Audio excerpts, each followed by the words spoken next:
다 펴드시고 이 시간 우리 아픈 분들을 위해서 기도하는 시간을 갖겠습니다.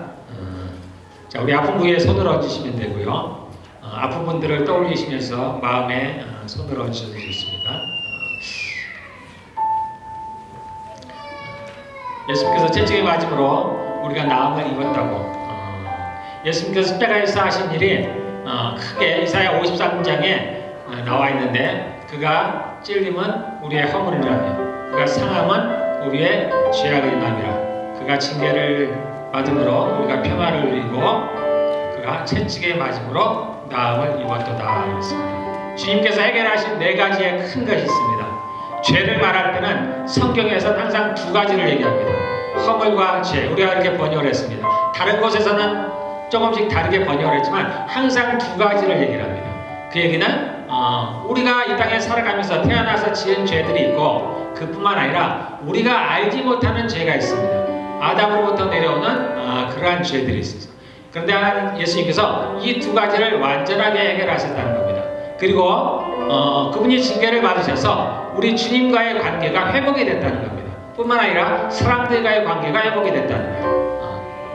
그리고 마지막으로 그가 채찍에 맞음으로 나음을 했다는 거예요. 우리가 상처받은 것들, 아픈 것들, 이 나음을 입었다는 것은 반드시 육체만을 말하는 걸 아닙니다. 이것은 우리의 영과 혼과 육 전체를 말하는 겁니다. 그래서 이것은 주님께서 이미 이루어지신 일이에요. 그래서 우리가 병든 자를 위해서 기도할 때 낫는다고 합니다. 믿는 자들에게 이런 표적이 따르니 해서 마지막에 병든 자에게 손을 얹은 즉 나으리라 그랬습니다. 그러한 마음으로 자신의 아픈 부위에 손을 얹으시고, 또는 주변에 또는 마음에 괴로운 분들이 있으면 그러한 것들을 생각하며 기도하겠습니다. 하나님은 사랑이십니다. 하나님은 거룩하십니다. 하나님은 의로우십니다. 하나님은 승리자이십니다. 하나님은 치유자이십니다. 하나님 감사합니다. 주께서 채찍에 맞음으로 말미암아서 우리들의 영과 혼과 육의 모든 질병들과 상처들을 치유하심을 감사합니다. 주의 말씀대로, 주의 명령대로 저희가 아픈 곳에 또는 아픈 분들에게 손을 얹고 기도하였습니다. 주께서 말씀하신 대로 그 표적으로 말미암아 말씀을 증거하신다는 그 약속이 저희에게 이루어지게 하심을 감사합니다. 예수님의 이름으로 기도하였습니다. 아멘. 자, 이 시간 우리 주일학교는 옮기도록 하겠습니다. 로마서 12장 14절에서 21절입니다. 다 같이 성경을 찾으시고요. 자, 함께 읽도록 하겠습니다. 너희를 박해하는 자를 축복하라. 축복하고 저주하지 말라. 즐거워하는 자들과 함께 즐거워하고 우는 자들과 함께 울라. 서로 마음을 같이하며 높은 데 마음을 두지 말고 도리어 낮은 데 체하며 스스로 지혜 있는 채 하지 말라. 아무에게도 악을 악으로 갚지 말고 모든 사람 앞에서 선한 일을 도모하라. 할 수 있거든 너희로서는 모든 사람과 더불어 화목하라. 내 사랑하는 자들아, 너희가 친히 원수를 갚지 말고 하나님의 진노하심에 맡기라. 기록되었을 때 원수 갚는 것이 내게 있으니 내가 갚으리라고 주께서 말씀하시니라. 너희 원수가 줄이거든 먹이고 목마르거든 마시게 하라. 그리함으로 너희가 숯불을 그 머리에 쌓아 놓으리라. 악에게 치지 말고 선으로 악을 이기라. 아멘. 우리가 지난주에도 한번 봤던 말씀인데요. 이 12장, 로마서 12장 1절 2절에 보면 유명한 말씀이에요. 여러분들 그냥 들으셔야 됩니다. 그러므로 형제들아, 내가 하나님의 모든 자비하심으로 너희를 권하노니 너희 몸을 하나님이 기뻐하시는 거룩한 산 제물로 드리라. 이는 너희가 드릴 영적 예배니라. 너희는 이 세대를 본받지 말고 오직 마음을 새롭게 함으로 변화를 받아 하나님의 선하시고 기뻐하시고 온전하신 뜻이 무엇인지 분별하도록 하라. 아멘. 지난주에 저희가 누가복음 18장 기도하고 낭망치 말아야 될 것에 대해서 비유로 주님이 말씀하신 것을 저희가 말씀을 나누었습니다. 그러면서 우리는 거기에 보면은 좀 과격한 단어가 나온다 그랬습니다. 원한을 풀어주고 또 주님도 그 원한을 속히 풀어준다고 하시고 원수를 갚아준다고 하십니다. 이 대목이 우리가 조금 우리에게 좀 낯설다라고 얘기했습니다. 왜냐하면 여러분들도 기도하시고 저도 기도하듯이 저희 기도가 그렇게 과격하지가 않아요. 주님 내게 오늘 하루 이루어갈 양식을 주시고 또는 내게 좀 좋은 직장을 주시고 내게 평강을 주시고 또는 자녀가 있다면 자녀가 한국 같으면 좋은 대학을 가도록 하고 또는 좋은 직장을 가도록 하고 또는 남편이 아내가 일을 하면 사업이 좀 잘 되기를 하나님께 기도하고 그렇게 과격한 내용들이 아니에요. 그럼에도 불구하고 주님은 이 말씀을 하시면서 뒤에 주님께서 원수를 갚아주겠다라는 겁니다. 그래서 우리가 이것을 통해서 우리가 현재 처해 있는 우리의 실상이 어떠한가를 얘기를 했습니다. 평안해 보이지만은 아무 일도 일어나는 것 같아 보이지 않지만은 실상 우리는 전쟁의 한가운데 있다라는 겁니다. 그래서 이것을 영적인 전쟁이다 이렇게 얘기를 합니다. 우리가 구약을 보면은 이스라엘의 역사인데 이스라엘의 역사가 많음에도 불구하고 대부분 전쟁에 관한 이야기가 많다라는 겁니다. 또 우리가 계시록을 보면 미래 이제 마지막 때 일어날 일들이 있는데 대부분이 전쟁에 관한 일들이에요. 원수 갚는 이야기입니다. 그래서 우리의 실상은 그렇다라는 겁니다. 주께서 우리에게 마태복음 보면 검을 주러 오셨다 이런 표현을 있습니다. 검을 주러 오셨다.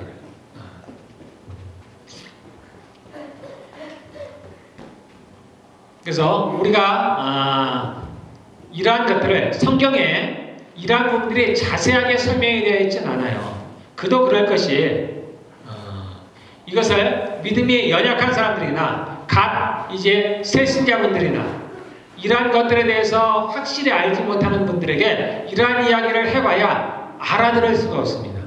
이해할 수도 없고 오히려 때로는 반감이 일어나요. 저도 그랬습니다.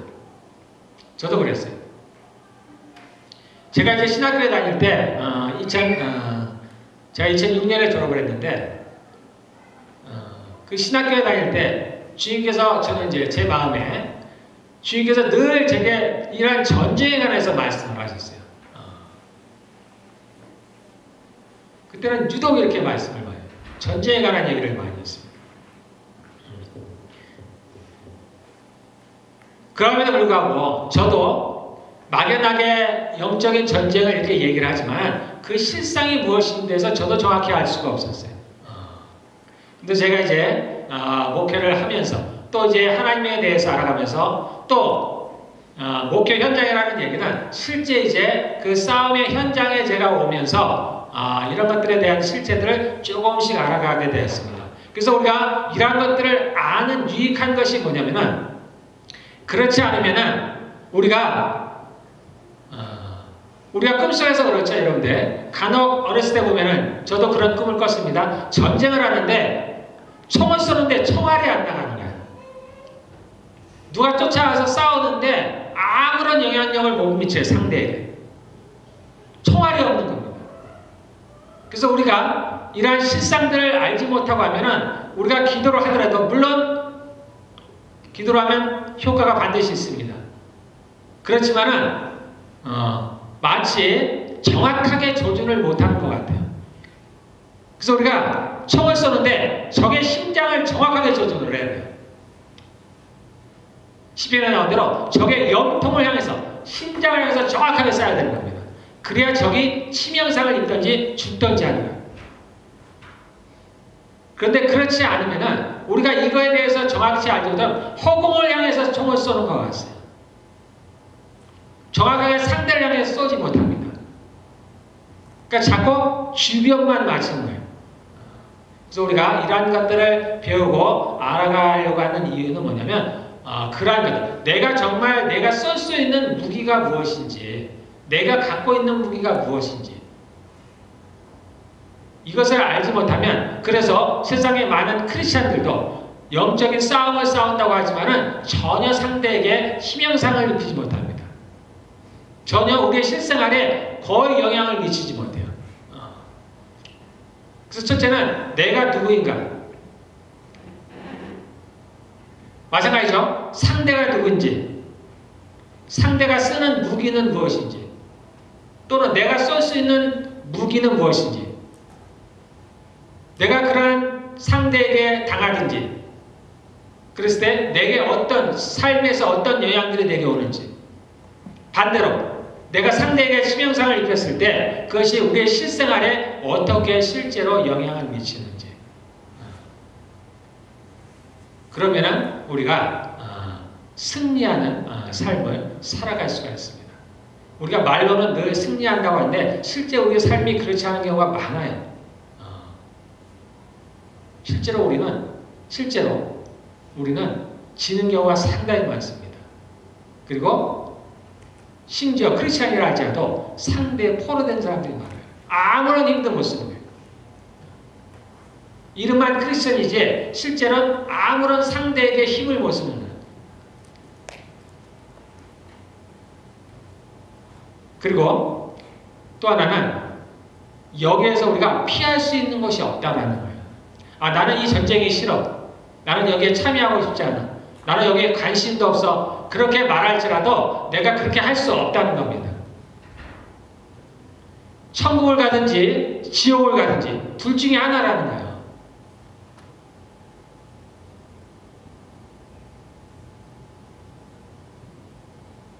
나는 상관이 없으니까, 나는 관심이 없으니까, 나 천국에 가기 싫어 하면은 그 중간 어디에 가 있는 것이 아니에요.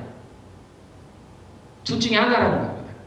천국을 가든지 지옥을 가든지. 그래서 싸움 중에서 가장 무서운 싸움이 이 영적인 싸움이에요. 우리는 모르고 있을 따름입니다. 그래서 주님께서 이러한 것들을 저희 성경을 통해서 드문드문 말씀을 하셨어요. 그래서 들을 만한 사람들에게 듣도록 하시는 겁니다. 깨달을 만한 사람들에게 깨닫게 하는 거예요. 그래서 우리는 다 이렇게 군사로 부름을 받았어요. 이스라엘 백성들이 애굽에서 나올 때 그들에게 주님께서 이제 처음으로 말씀하셨죠. 나는 만군의 여호와다. 그 얘기는 주님이 사령관이라고 했습니다. 이제 군대의 장관, 비로소 군대의 장이라는 걸 말씀하셔요. 왜냐하면 이스라엘 사람들이 애굽에서 나오면서 비로소 그들이 군대가 되었다는 거예요. 그래서 이제 시내산에서 이제 율법을 주지 하나님께서 그들에게 처음으로 나타나셨어요. 정말 전능하신 하나님께서 그들에게 처음으로 나타나셔서 그들에게 육성으로, 하나님이 육성으로 사람들이 들리게 말씀을 하셨습니다. 그리고 이제 그들에게 이제 하나님의 자녀로서 어떻게 살아야 된다는 걸 알려주셨어요. 그게 이제 율법이라는 겁니다. 그리고 그 살아계신 하나님께 어떻게 나아갈 수 있는지, 즉 어떻게 제사를 드릴 수 있는지 하는 것들을 알려주셨습니다. 그래서 그 모든 기초를 갖춘 후에 이제 그들을 이끌고 행진에 나아가는데, 이제 행진할 때는 전에하고 다릅니다. 전에는 그냥 애굽에서는 그냥 나왔어요. 오합지졸로 나왔습니다. 그런데 그 이후에는 그렇게 행진하지 않습니다. 이제는 진영을 갖추는 겁니다. 12지파가 군사로서 이제 대열을 갖추고 행진을 나가는 거예요. 그래서 자신의 위치가 있어요. 하나님의 법궤가 정중앙에 있습니다. 그리고 그것을 둘러서 이스라엘 백성들이 그것을 호위해가면서 나아가는 겁니다. 그럼 어디로 가요? 싸우러 가는 거예요. 이제는. 비로소 싸우러 가는 겁니다. 그것이 이제 가나안으로 들어가는 거예요. 그런데 그 구약에는 그렇게 싸움을 하지만 이 마귀에 대한 얘기는 잘 없습니다. 마귀에 대한 게 어디에 나오냐면은 창세기 3장에 처음 나와요. 에덴에 나오는 겁니다. 거기서 잠깐 언급을 해요. 왜 우리 인류가 이렇게 고통 가운데 있는지, 왜 하나님이 만들어주신 그 에덴 동산에서 쫓겨날 수밖에 없었는지, 왜 그 사단이 하나님의 원수가 되었는지를 설명하는 게 창세기 3장에 잠깐 있습니다. 그리고 구약의 중간중간에 이제 그 사단이나 마귀에 대해서 잠깐씩 언급하는 장면이 나와요. 그게 이제 욥기에 나오죠. 욥기의 사단에 대해서 잠깐 나옵니다. 그리고 우리가 아는 대로 이제 사울이 귀신 들리는 장면이 나오죠. 그때 다윗이 가서 하프를 치면 그 악령이 귀신이 떠나가는 장면들이 나옵니다. 그렇게 드문드문 그러한 마귀들에 대한 얘기가 있지만 구체적으로 뭔가를 얘기하시지는 않습니다. 그러다가 이제 예수님께서 비로소 이제 창세기에 예언한 대로 그 3장에 예언한 대로 이제 우리를 회복하실 때가 돼서 이제 예수님께서 이 땅에 오게 됩니다. 그래서 이 마태복음은 특별히 누가복음, 마가복음, 또 요한복음, 요 복음서는 이제 그 구약에서 신약으로 넘어가는 그 변천의 과정을 알려주는 거예요. 바뀌는 겁니다. 그래서 비로소 이제 예수님께서 오셔서 진짜를 말씀하세요. 그래서 예수님께서 오셔서 하신 일들이 뭐예요? 귀신을 내쫓는 겁니다. 그전에는 귀신이 있었어요. 근데 예수님이 오셔서 비로소 그 귀신들을 쫓아내요. 그들의 실체를 드러내기 시작한 겁니다.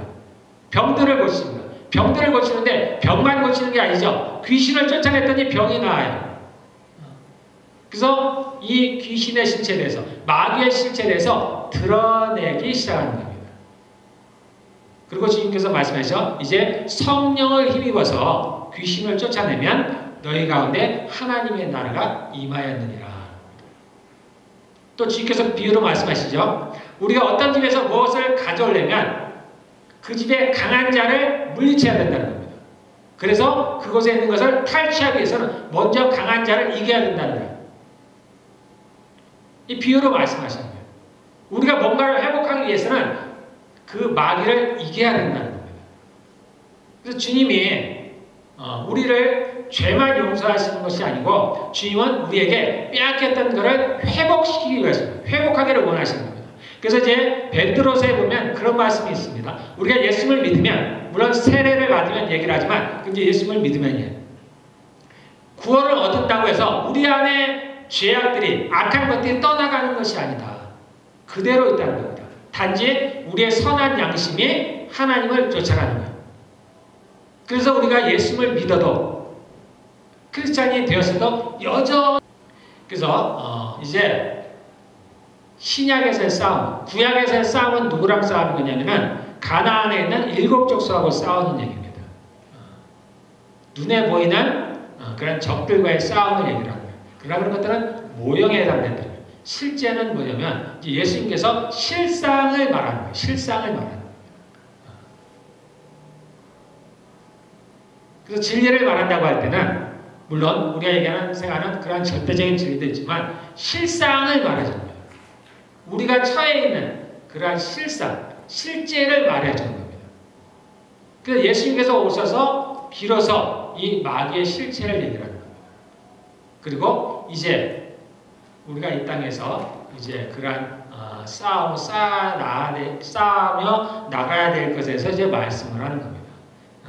그래서 과거에는 우리가 칼이나 또는 뭐 요즘 같으면 총이나 그러한 것들로 싸우지만은 우리 크리스찬들은 그걸로 싸우지 않는다는 거예요. 그래서 지난번에 저희가 한번 봤습니다만 제가 한번 읽어볼게요. 고린도서후서에 이 싸움에 대해서 나와 있는데요.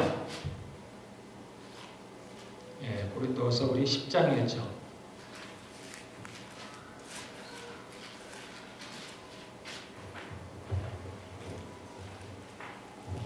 예, 10장 4절이었죠.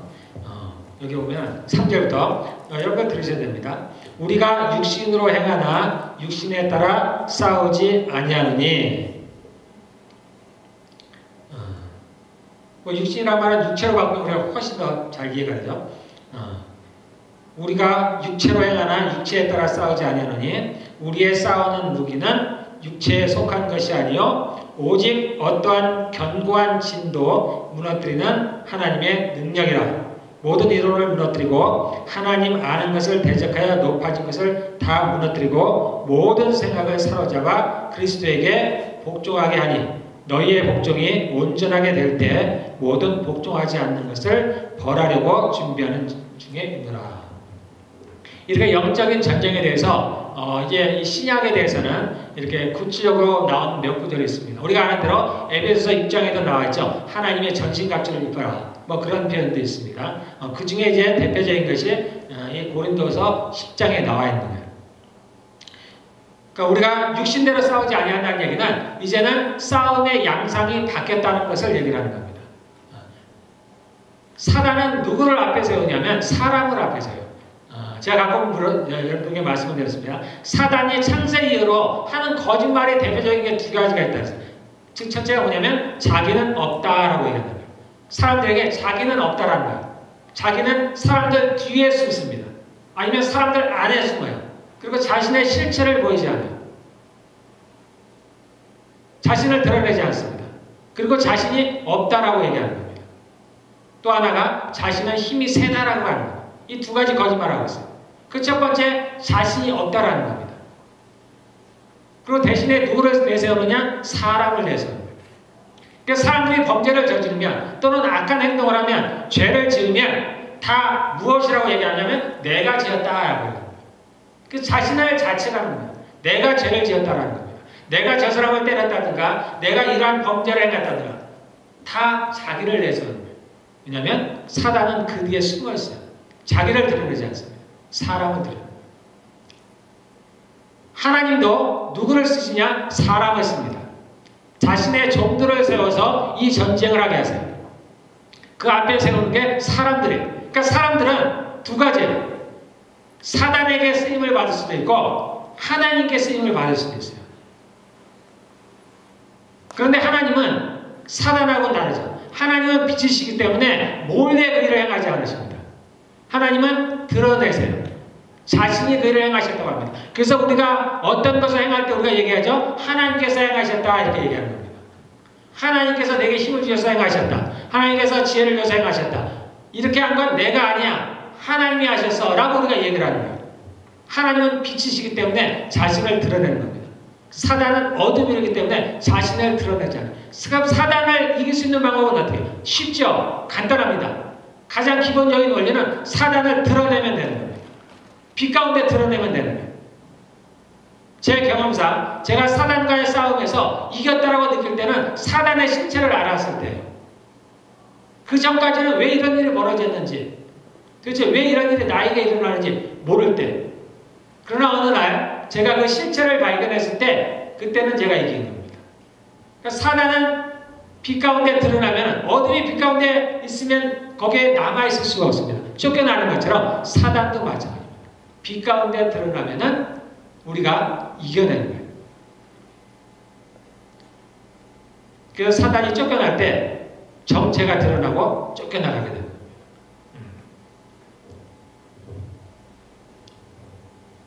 자, 여기 보면은 고린도서에 보면 제가 조금 더 설명을 하면 우리의 싸우는 무기는 육체에 속한 것이 아니다. 제가 설명을 했습니다. 그러면 뭐냐? 그 4장 마지막에 보면은 하나님의 능력이라는 겁니다. 우리의 무기. 자, 우리가 이걸 알아야 된다고 했어요. 우리가 적이랑 싸우는데 우리의 무기가 뭐냐라는 겁니다. 우리의 무기는 내게 속하지 않은 거예요. 이 무기는 하나님께 있습니다. 우리가 마귀를 우리의 힘으로는 이길 수가 없어요. 우리가 갖고 있는 걸로는 그를 이길 수가 없습니다. 그래서 마귀를 이길 수 있는 것은 하나님으로부터 구해야 돼요. 그래서 하나님의 능력. 우리가 하나님의 능력을 구하는 이유가 여기에 있는 거예요. 그래서 여러분들은 하나님의 능력을 구해야 되는 겁니다. 반드시 구해야 돼요. 그렇지 않으면 우리가 사단을 이길 수가 없어요. 우리가 이것을 잘못 사용을 해서 자신의 영광을 위해서 쓰는 경우들이 있습니다. 그래서 이것이 잘못 가는 경우가 있습니다. 그러나 우리가 사단을 대적할 때 하나님의 능력이 있어야 됩니다. 그래서 하나님의 능력을 구하고 이것을 잘 사용하면 되는 겁니다. 자, 그런데 이 하나님의 능력으로 뭘 하냐면은 중간에 나오죠. 4장 중간에 견고한 진을 무너뜨립니다. 사단의 견고한 진. 자, 여기서 진이라고 얘기 나왔죠. 진. 영어로는 뭐라? 스트롱홀드라고 되어 있습니다. 우리가 다른 말로 하면 요새예요, 요새. 성과 같은 겁니다. 사단의 성, 사단의 요새를 무너뜨리는 거예요. 하나님의 능력을 가지고 사단의 성을 무너뜨리는 겁니다. 자, 그리고 참고로 이 사단의 요새가 그럼 어디에 있을까요? 예? 내 안에 있어요. 여러분들. 싸움은 첫째 내 안에서 일어나요. 사단이 어디에다 성을 쌓고 있느냐? 사람 안에 성을 쌓고 있는 거예요. 사단이 어디에 숨었느냐? 사람에게 숨어 있는 거예요. 그래서 이 견고한 진, 하나님의 능력을 가지고 그 무너뜨리는데 무엇을 먼저 무너뜨려요? 내 안에 있는 성을 무너뜨리는 거예요. 자, 그 다음에 모든 이론을 무너뜨리는 거예요. 세상의 모든 이론들은 하나님의 존재를 이야기하지 않습니다. 하나님이 없다고 하는 거예요. 그래서 모든 이론들은 뭐냐면 하나님을 아는 것을 대적하여 높아진 모든 것들. 사람이 하나님보다 높아지고 스스로 높다는 것들. 그러니까 세상의 모든 이론들. 그래서 바울이 예수님을 믿으니까 어떻게 해요? 그 전에 많은 것을 공부했지만 그가 그 모든 것을 배설물로 여겼더라. 우리도 마찬가지입니다.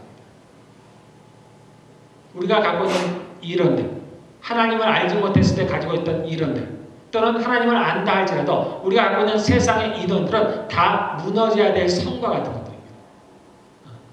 이 하나님의 능력으로 이러한 것들을 무너뜨리는 겁니다.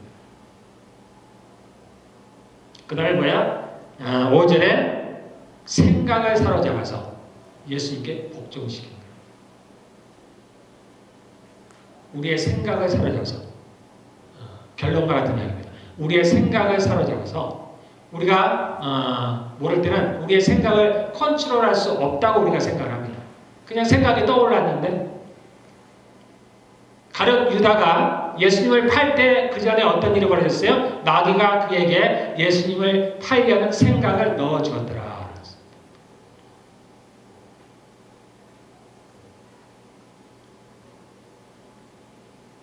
생각이 저절로 나는 것 같지만 누군가 심어주는 것들이 있어요. 죄를 보면 악한 범죄를 저지르는 사람들이 그 생각이 들어오는 거예요. 범죄를 저질러야 되겠다라는. 그래서 많은 살인을 한 사람들이 그러한 사람들의 얘기를 들어오면 누군가 자기한테 자꾸 얘기를 한다는 겁니다. 그러한 생각이 들어오는 거예요. 그런데 자기가 그것을 이겨낼 수가 없는 거예요. 그래서 이 마귀도 사람들에게 생각을 심어줍니다. 생각을 넣어줘. 하나님도 우리에게 생각을 주십니다. 생각은 우리가 컨트롤할 수 있어요. 우리가 몰랐을 때는 그냥 속고 넘어갔어요. 그냥 저절로 생각이 들어왔나 보다. 내가 이것이 마치 나의 생각이냐. 우리가 착각을 하는 겁니다. 그러니까 이 생각과 싸우려는 생각 자체를 안 하는 거예요. 왜냐하면 이게 내 거니까. 제가 이러한 진리를 알지 못했을 때 저도 많은 죄를 저지릅니다. 매일같이 똑같은 범죄를 저지릅니다. 매일 하나님께 회개가 들어요. 그러한 생각들에 계속 나고 제가 이겨낼 수가 없습니다. 그런데 제가 아무리 이겨내려고 해도 아니 이게 내 안에서 나는데 이게 내 건데 내가 나를 어떻게 이길까 도대체. 제가 이길 수가 없는 거예요. 내가 이겨내고 싶은데 여기서 내가 벗어나고 싶은데 이게 내 생각인데 세상에서는 그런 얘기 많이 하죠. 자기 자신과 싸우라는 얘기를 많이 합니다.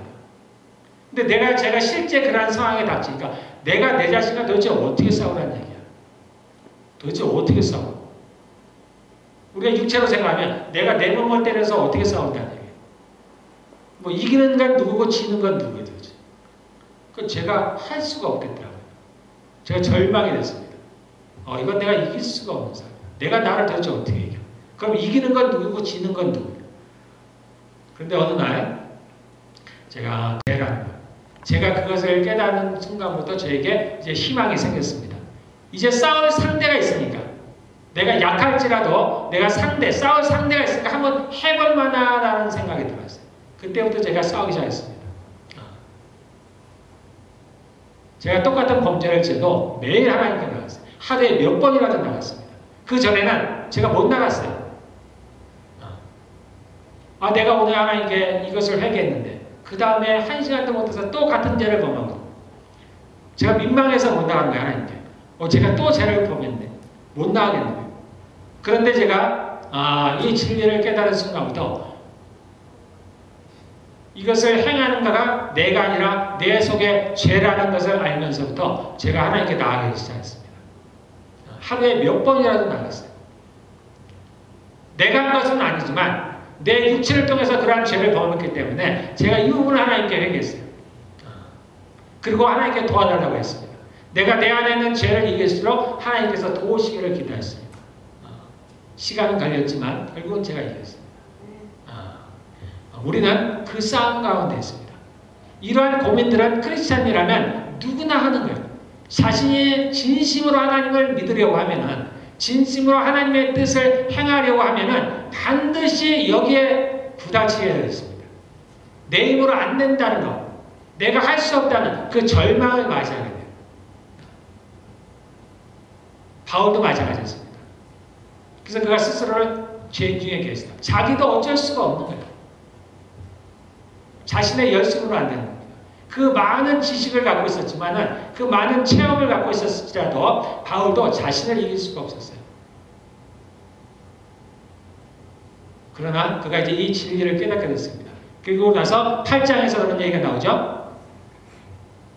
갑자기 나옵니다. 결론처럼 그리스도 안에 있는 자에게 결코 정죄함이 없나니 해방이 되었어요. 그가 그것을 깨달았다고 해서 뭔가가 새로워진 것들이 아니에요. 여전히 우리 안에는 죄가 있습니다. 내가 어쩌면 이길 수 없는, 감당하기 어려운 죄들이 여전히 있습니다. 그렇지만 이제 그것을 행하는 것이 내가 아니고 내 안에 죄라는 걸 알겠어요. 제가 조금 더 구체적으로 얘기하면 이것은 마귀라는 거예요. 마귀가 그렇게 한다는 겁니다.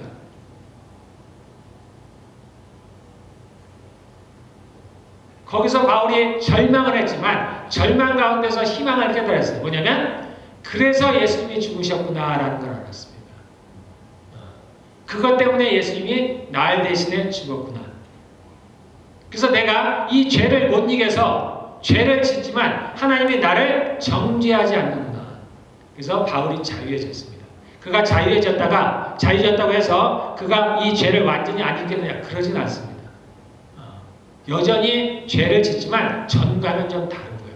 전에 10번 지었다면 지금은 9번 짓는다는 거예요. 점차 이제 이겨나가는 거예요. 우리도 그러한 삶을 살아나가고 있는 겁니다.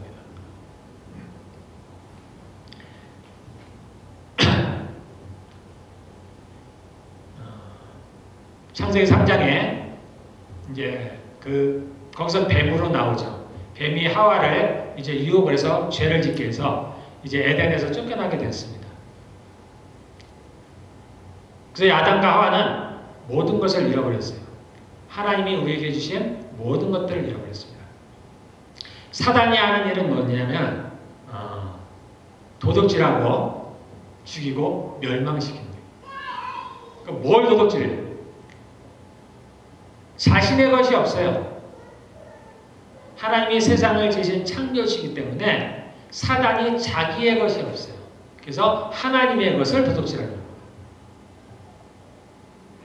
하나님의 것을 죽이고 하나님의 것을 멸망시키는 게 이제 사단이에요. 그래서 우리가 사단에게 무엇을 뺏겼냐면은 하나님의 형상을 빼앗겼습니다. 창세기 보면 하나님께서 아담을 지으실 때 어떻게 지으셨냐면 자기의 형상을 쫓아서 자기의 모양을 따라 지으셨다 했습니다. 그런데 우리가 범죄한 이후로 우리가 사단에게 이것을 빼앗겼어요. 그래서 우리가 예수를 믿고 이제 우리가 성숙한 크리스천이 된다는 얘기는 이것을 회복해 나가는 겁니다. 하나님의 모습을 회복해 나가는 거예요. 그래서 하나님의 모습이 어때요? 선하시죠. 정의롭습니다. 거짓말을 안 하시고 인자하고 자비하고 온유하고 그분에게는 늘 평안이 있습니다. 그에게는 기쁨이 있어요. 그의 앞에 영원한 즐거움이 있고 그의 오른편에 충만한 기쁨. 이 기쁨과 즐거움이 원래 그분의 것입니다. 평강이 원래 그분의 것이에요. 주님은 늘 소망이 있어요. 그런데 그 모든 것들을 빼앗겼다는 거예요. 살아가면서 늘 고난을 받는 겁니다. 기쁨이 없죠. 이건 당연한 거예요. 왜냐하면 다 빼앗겼기 때문입니다. 우리가 이제 크리스천에 대해서 이제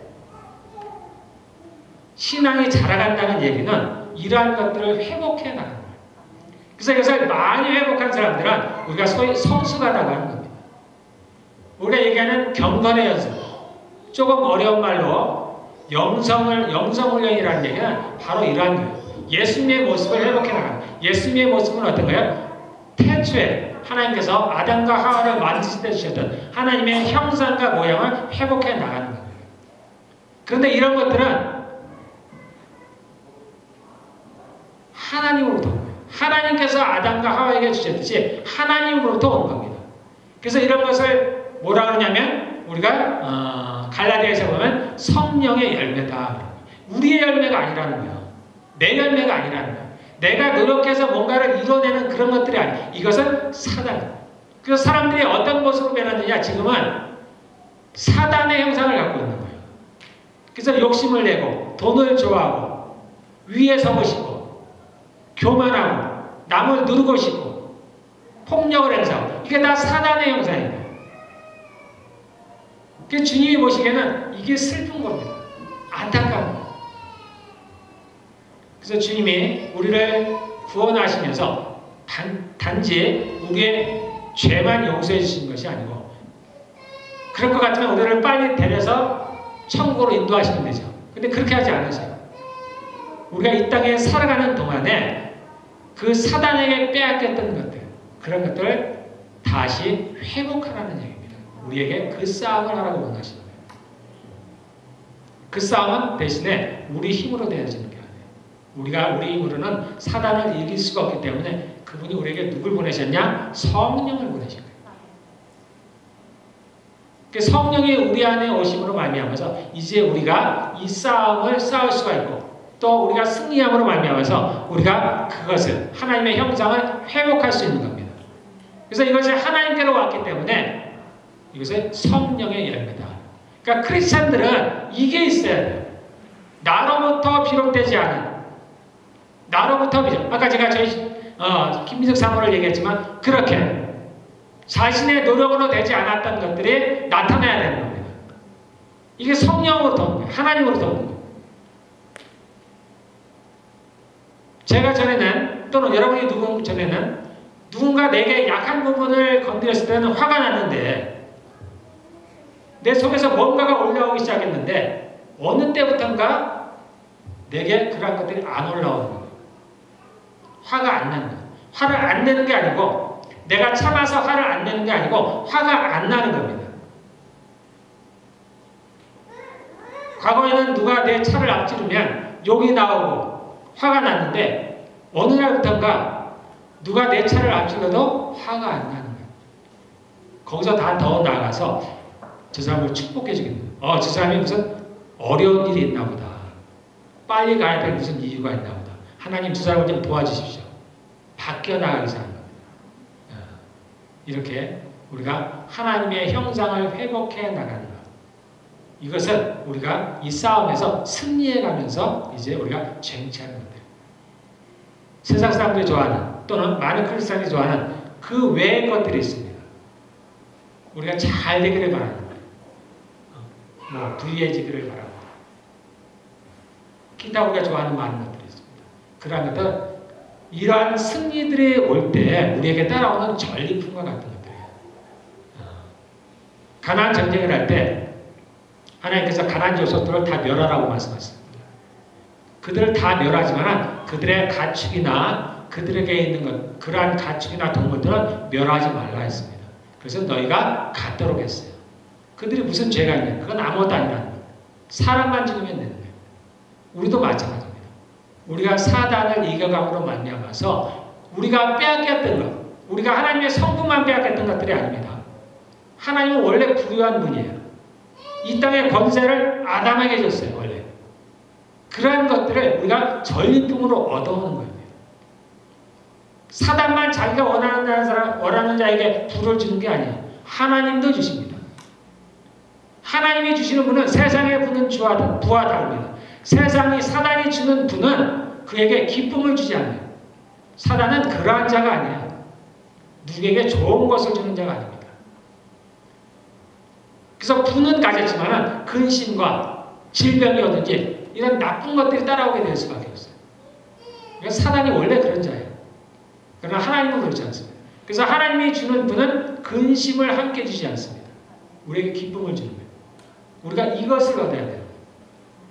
그래서 우리가 사단에게 아부에서 그러한 부를 얻을 것이 아니고 우리가 이 싸움에서 승리해서 정당하게 빼앗긴 것들을 쟁취하면 되는 겁니다. 예. 자, 우리 그래서 우리가 로마서 13장에 이제 다시 돌아오면은 그 마지막 절에 악에게 지지 말고 선으로 악을 이기라. 이 얘기는 그래요. 그냥 도덕적인 얘기가 아닙니다. 그냥 여러분들이 잘 참아서 누가 나에게 좀 악한 일을 해도 잘 참고 견뎌서 선하게 행하라. 단순히 그런 얘기가 아니에요. 이건 싸움에 관한 얘기입니다. 그리고 이 싸움은 우리의 힘으로 되지 않아요. 이 싸움을 할 수 있는 유일한 방법은 하나님의 능력이 내게 와야 되는 겁니다. 우리 용서 많으시지만 여러분들이 경험해 오시지 않습니까? 우리가 누굴 용서할 수 있어요? 용서 못합니다. 우리는 용서 못해요. 선하게 선한 것 같아도 조금만 이해관계만 얽히면 어때요? 사람이 변해버리죠. 크리스천이라고 다르지 않죠. 변해버립니다. 우리가 영수증에 조금만 가격이 틀리면 어떻게 돼요? 견디지 못해요. 그게 뭐라고? 아무것도 아닌데 사실 견디지 못합니다. 우리가 모르는 많은 성경공을 하고 많이 해요. 그러나 우리 옆에 있는 가난한 사람들에게 돈은 못 줘요. 우리는 원래 그런 자입니다. 우리 힘으로는 그걸 못해요. 성령의 열매들이 우리에게 나타나요. 그래야 그런 걸 할 수 있어요. 그래야 우리가 그것을 자랑하지 않는 거예요. 내 것이 아니니까. 그래서 우리가 선으로 악을 이기라는 얘기는 그러한 맥락으로 여러분들이 이해를 하셔야 됩니다. 나의 의지를 뭔가 하는 것이 아니고 우리가 하나님의 능력을 힘입어서 사단과의 싸움에서 이기는 거예요. 그래서 여기에 보면은 원수를 갚지 말라 그러는 겁니다. 원수를 갚지 말라 그래요. 원수 갚는 게 누구 있다 그래요? 하나님께 있다. 우리의 힘으로는 원수를 못 갚기 때문이에요. 주님은 누구시냐면 하나님은 전쟁에 능하신 여호와예요. 그리고 그 전쟁이 누구에게 속했냐? 하나님께 속한 겁니다. 전쟁은 나에게 속한 거예요. 그래서 이 전쟁을 누가 치느냐? 하나님이 가르쳐요. 우리가 기도를 하면 그분이 누가복음에 나오는 원수를 갚아주는 거예요. 원수가 나를 괴롭히는 그 사람이 아니라는 거예요. 그 뒤에 그 사람을 조종하고 있는 마귀가 원수라는 겁니다. 그래서 그걸 하나님이 갚아주시겠다는 거예요. 우리가 사람에게 해코지해서 그 원수를 갚지 말라는 거예요. 그것은 사단에게 속는 겁니다. 사단은 그렇게 하기를 원해요. 지금까지 그렇게 해왔습니다. 그리고 지금도 사람들을 통해서 그렇게 하도록 해서 자기는 뒤에 빠지면서 서로 싸움을 붙이고 있는 거예요. 너희들끼리 싸우라는 거예요. 자기는 거기에 관여 안 했다라는 겁니다. 사람들끼리 서로 미워하고 싸우라는 거예요. 결국 사람들끼리 싸우고 미워하고 죄를 지으면 어떻게 됩니까? 다 같이 지옥에 가는 거예요. 그러니까 결국은 사단이 그러한 것들을 통해서 모든 사람들을 멸망시키려고 하는 겁니다. 이게 사단의 전략인 거예요. 우리가 여기에 속으면 안 되는 겁니다. 그래서 우리가 나를 괴롭히는 누군가 있지만 그 뒤에 있는 그 실체를 봐야 되는 겁니다. 우리가 아직 육체에 거하기 때문에 이것을 보는 게 쉽지가 않아요. 계속 그 사람이 보이는 겁니다. 그래서 상대를 용서하지 못하고 그 화가 나도 참지를 못하는 거예요. 그래서 제가 또는 하나님께서 우리에게 이 실체를 가르쳐 주신 거예요. 그가 아니라는 겁니다. 내가 뭔가 잘못했을 때 이것을 행하는 건 내가 아니야 내 속에 있는 죄라고 내 스스로가 인정을 한다면 상대도 마찬가지라는 겁니다. 나에게 해코지를 하는 것이 그가 아니라 그 속에 있는 죄라는 거예요.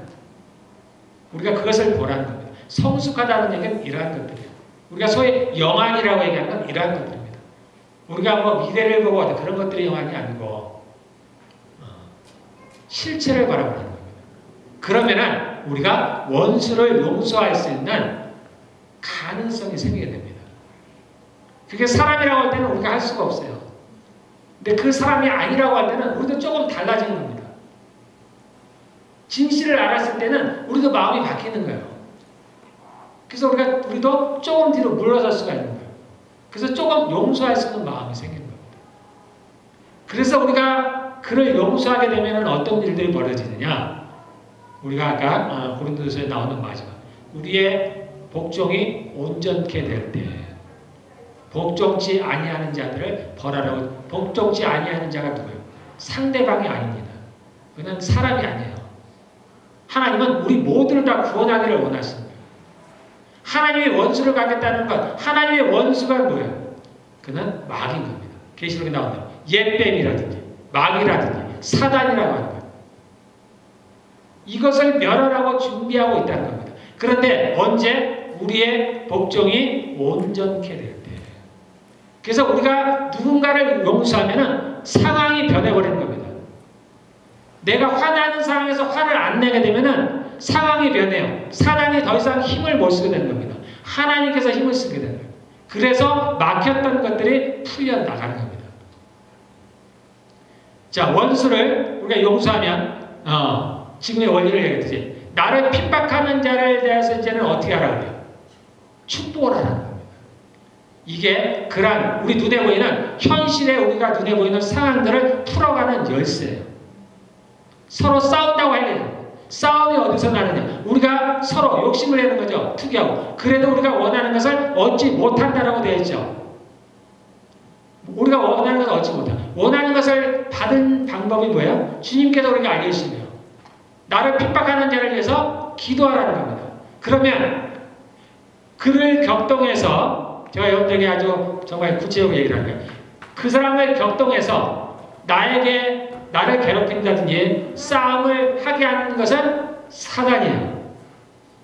그 사람이 아닙니다. 그러므로 우리가 주께 순종함으로 말미암아서 주님께서 우리의 원수, 즉 그 사람을 괴롭히는 사단을 멸하게 되면은 그 사람이 어떻게 행동을 하게 돼요? 나를 괴롭히는 게 아니죠. 괴롭히게 하는 건 사단이니까 그 사람이 반대로 선하게 바뀌는 거예요. 나를 고소하려고 했던 사람이 고소를 취하게 되는 겁니다. 네, 이것이 소위 이제 영적인 원리라는 겁니다. 그래서 주님은 그냥 우리가 윤리나 도덕을 위해서 말씀하신 게 아니에요. 이것들을 여러분들이 조금만 자세히 깊이 얘기하면 이건 모두가 싸움에 대한 원리입니다. 그런데 이 싸움은 법대로 하게 되어 있어요. 법대로. 그냥 되는 게 아니라 우리 생각으로 이럴 것이다가 아니고 원리대로 해나가야 되는 겁니다. 법대로 해나가야 돼요. 그러니까 그걸 잘 모르니까 어때는 어떻게 해요? 그냥 주님이 하라는 대로 하면 되는 겁니다. 그냥 너가 누가 괴롭히면 그 사람과 맞서 싸우지 말고 뭐 오른쪽 땅을 맞으면 왼쪽을 대라라고 했잖아요. 그냥 하라는 원리는 잘 모르겠지만 그냥 주님이 하라시니까 내가 하겠습니다 하고 따라갑니다. 그러면 나도 모르게 승리를 하는 겁니다. 그럼 나도 모르게 상황들이 바뀌게 되어 있어요. 우리가 그렇게 해서 정말 늘 승리한 그러한 삶을 살아가시길 원하겠습니다. 그러면 정말 도저히 풀릴 것 같지 않은 자신의 문제들이 해결이 돼요. 해결이 됩니다. 그런 것들을 이제 한 번, 두 번 경험을 하게 되면 이제 소위 말하면 강한 군사가 되는 겁니다. 이제 잘 안 속는 겁니다. 그리고 빨리 이 일을 해결하는 방법을 캐치하고 그 일을 하게 됩니다. 처음 경험이 어려워요. 한두 번 경험이 어려운 겁니다. 그래서 잘 모르겠으면 그냥 순종하시면 돼요. 그러니까 무조건 하라는 대로 하시면 됩니다. 네. 자, 우리 예배를 마치겠습니다.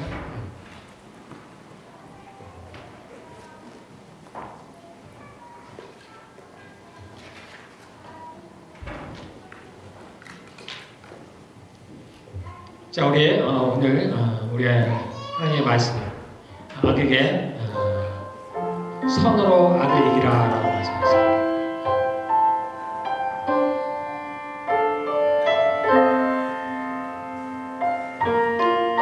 우리가 알기 쉽게 풀려면 하나님의 성령을 힘입어서 마귀를 이기라 그런 뜻입니다.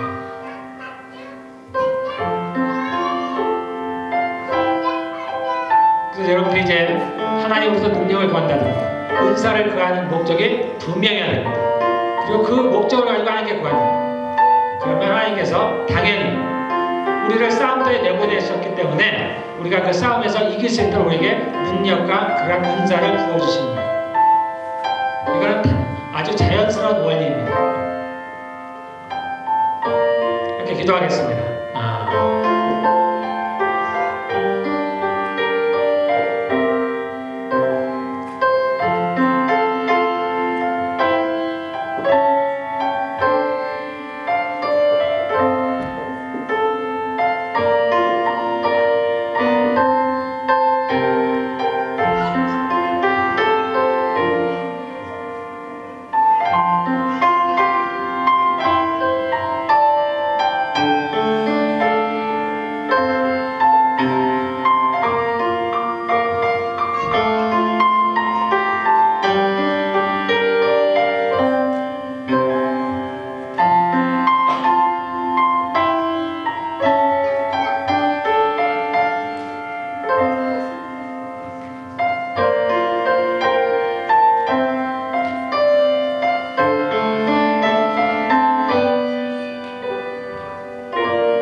축도로 예배를 마치겠습니다. 기도하시는 분들은 기도를 계속하시고 축도 후에 밖에 이렇게 우리가 음식을 교제할 시간 교제를 하도록 하겠습니다. 이제는 우리 주 예수 그리스도의 은혜와 하나님의 사랑과 성령의 교통하심이 이곳에서 함께 예배하는 모든 일 가운데 함께 있을지어다. 아멘.